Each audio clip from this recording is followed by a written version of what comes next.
Hey guys, it's Coach Juan. I'm here back with Connor. Hi. We're going to talk about some side control escapes. I'm going to show you 3 different movements. We're going to build them in progressive nature. You're going to build their techniques, individual techniques. Then we're going to combine one with the other. And then we're going to combine 2 with the last one that we add, which is the third. And we're going to have a whole sequence how to get out of side control. Side control is a pin. And it's a very hard place to get out if they have chest and head control. In side control, you're going to need some techniques. Kids know techniques as tricks. And people that don't believe in tricks and techniques, they know this as just fighting.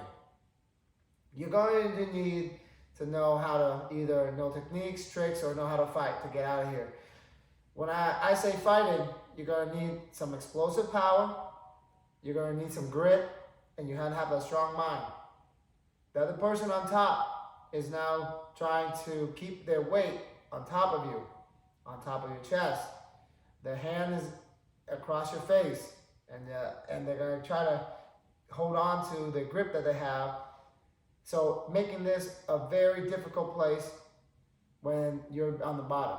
So you're going to need to combine all of these things with the techniques to be able to give yourself enough room to get out. So Connor's on the bottom. Before I show the escapes, we're going to show down here. We have to show how people in jiu-jitsu or wrestlers that come and do jiu-jitsu hold the person down. So the side mount, you want to capture this real estate. As you can see, Connor's reach, his arm fully extended. There's a big distance between my chest and his. This would be the defense, the frames that I have to break through. So once I break through these, I have to get chest to chest. And then I have to pin him. One of the main ways to pin the person is you get this hand underneath the head and you get the shoulder here on top, right by the chin, you can drive him around. The other one is here, they get it underhook. A lot of guys get it here and they make a grip. A lot of newbies start here just to generate pressure. A good grip, they can grind down, get tight, fill in the pockets. A tighter side control is when they move the underhook up, locking your elbows and your shoulders up above your head like so. The other one, they're gonna work to get this knee and they're trying to work it in on the side of his arm like a wedge in between a door.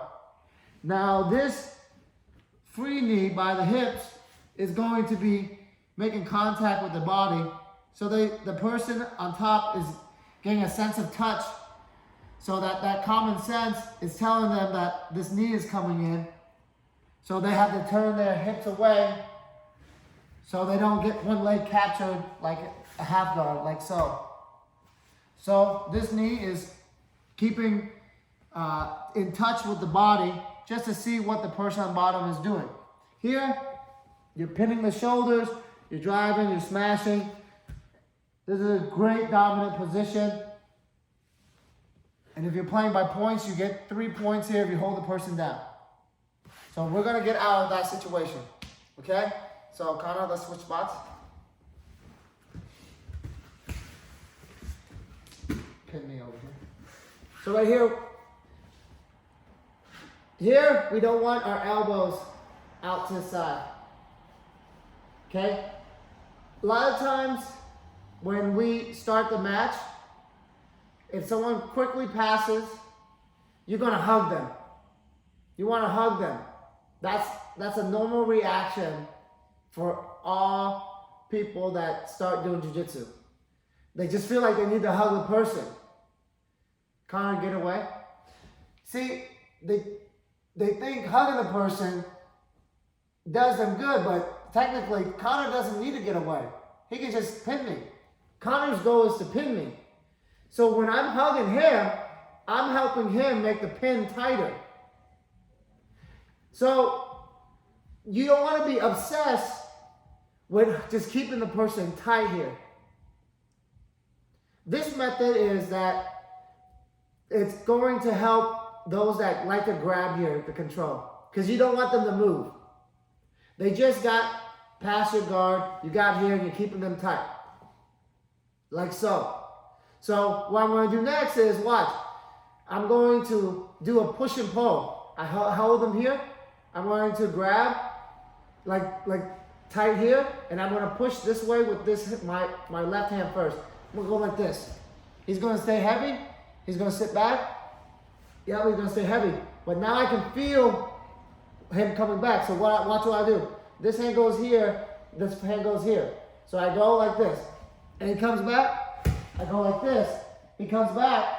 I take this hand underneath. I throw myself out. And I get out of this pocket right here. And then I can catch my guillotine. High elbow. Or something like that. That's my combo. So we're going to break that down first. The first technique we're going to show is leg grab here. You get this hand inside and you get it on this side. So you're going to bridge and roll powerfully this way. So here, and you're going to get up.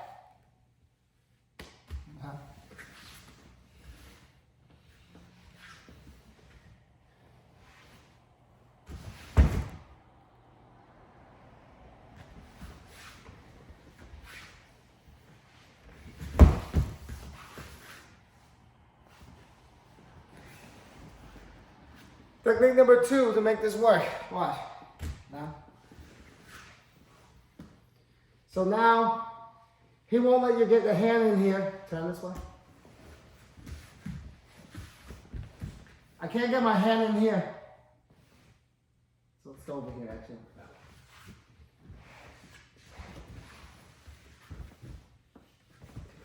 I can't get my hand in here because he's locking me in. So what I'm going to have to try is I'm going to grab, and I'm going to grab him tight here, tight grip, and I'm going to roll this way. Just to get a reaction out of him. Like this. See? He's tight there. Then I'm going to come back with crossface here, and I'm going to wrap his hand here. Okay? So I go here. And I come up.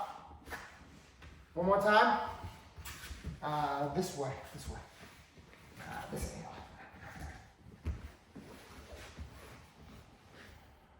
So I go here, just relax a little bit. Go this way. Then I go powerfully, bridging this way. And I trip. And I come up. And you end up in that Keisagatame. Make sure you control it. Step back.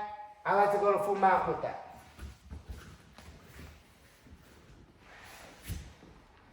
So now, we're going to combine the first technique that we just learned with the last two.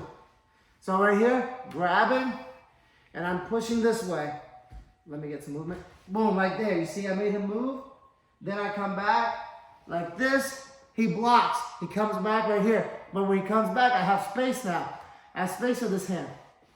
Now I go under, and I'm out. And I've got the head right here. Okay, we're going to try that one more time so you guys can see. Here, I just can't get my hand underneath him. He's tight, smashing. He's smashing me. You see, I just can't do whatever I want.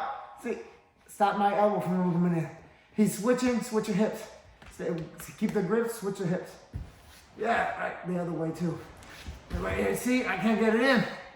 So now I gotta grab him, make sure, push and hold. He comes back to a different situation, switches his hips, comes back to the original situation here. So now he's still blocked. I'm gonna come up here and go here. He blocks, he comes back. I'm gonna go here. I'm gonna exit here. Okay, right there. Combine those three techniques. You're not grabbing to hold him, keeping him there, because it's his job to pin you. And you're pinned. You're only holding him so you can drag him to start that push and pull.